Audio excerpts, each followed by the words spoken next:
And welcome to the Aaron Katsman Show. I'm your host, Aaron Katsman. We speak to you about your life, your money, and your investments. And as always, we're coming to you from the spiritual and soon to be financial capital of the world, Jerusalem, Israel. If you like this content, please hit the like button below. And if you've not yet done so, please subscribe to both the podcast and to our YouTube channel. So today, I'd like to speak about a topic which when I'd first heard about it, I thought was a little bit odd. And then I started to read a little bit more about it. I started to speak to people about it. And I noticed that there's real truth to it. At first, I was very skeptical, right? The fear of success. I was like, what do you mean people are scared to be successful? In a column, Rabbi Jonathan Sachs, who was the former, blessed memory, former chief rabbi of the United Kingdom, wrote, "No less real, though, is fear of success. We want to succeed, so we tell ourselves and others, but often unconsciously, we fear what success may bring, new responsibilities, expectations on the part of others that we find hard to fulfill, and so on. So we fail to become what we might have become had someone given us faith in ourselves."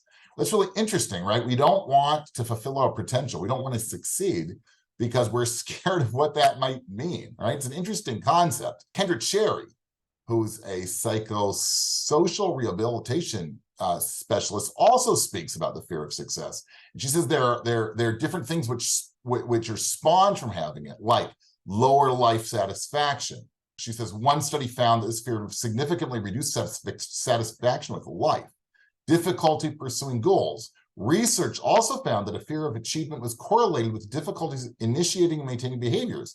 Because these first steps towards a goal are so difficult, people with fear of success may struggle to get started, or they may find that they start projects and then lack the motivation to finish them. She also says that there are low expectations associated with fear of success, that people with fear of success tend to adopt low academic and career goals compared to their abilities, right? So it's a real, I think it's real, right? People are afraid of succeeding and they live their lives, they make decisions based on that, or it might be subconscious, but they don't push themselves, let's say, to try and fulfill their potential. The same thing holds true, I think, in finance. People say, yeah, well, I want to have a successful future. Well, and secure, right? But do they invest? No.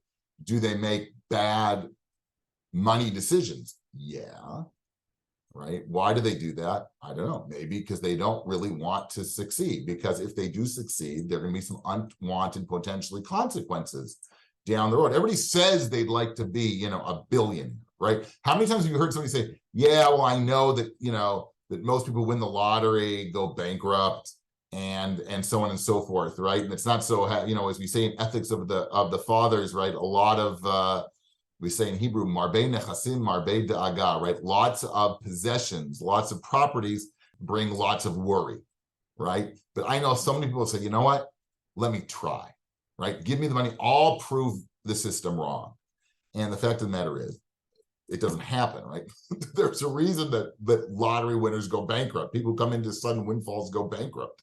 Happens all the time. Don't think that you're going to necessarily be the exception to the rule. Why is one of the reasons they come into a lot of money? Because they're now increased expectations that they have, right? There's no reason you can't succeed, right? But you have to follow some concrete steps to succeed financially and, hit your potential financially, which ultimately is, and there's no reason most of you cannot accomplish this. It's not rocket science, right? There's some basic goals, basic action items that you need to do. And if you do those, there's a really good chance that you will be secure financially down the road.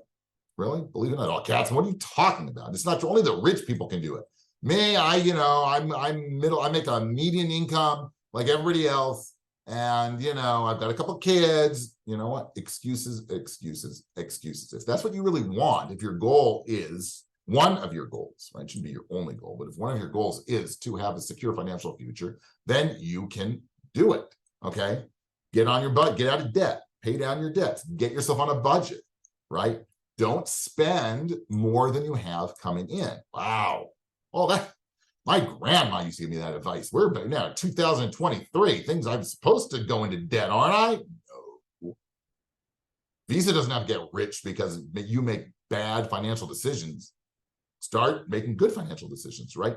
Part of your budget is to leave money at the end of the month, right? Goal number one is to spend only what you have coming in.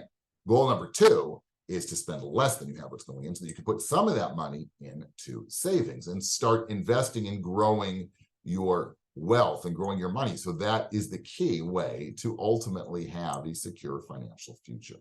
Okay? So I'm sorry if I came across gruff. Sorry about it. Okay? But for those of you, don't complain. Okay? The reason that you don't have, for most people, I realize that some people have extenuating circumstances. For most of you watching, the reason you aren't set up for long-term financial success is not because of the other guy, and it's not because the system. It's because you made not so great financial decisions, but there's time to correct them. So just start correcting them, right? Get out of debt, budget, save, invest, do it again, right? Just keep following them and you'll be fine. Okay, don't fear success. Fear of success is real, but don't let that fear slow you down financially, okay? You've been tuning in to the Aaron Katsman Show. We speak about your life, your money, and your investments. If you liked this, hit the like button below. If you didn't like this, send me an email, okay? And if you've not yet done so, please subscribe to both our YouTube channel and to our podcast. Thanks so much for tuning in, and we'll speak to you soon.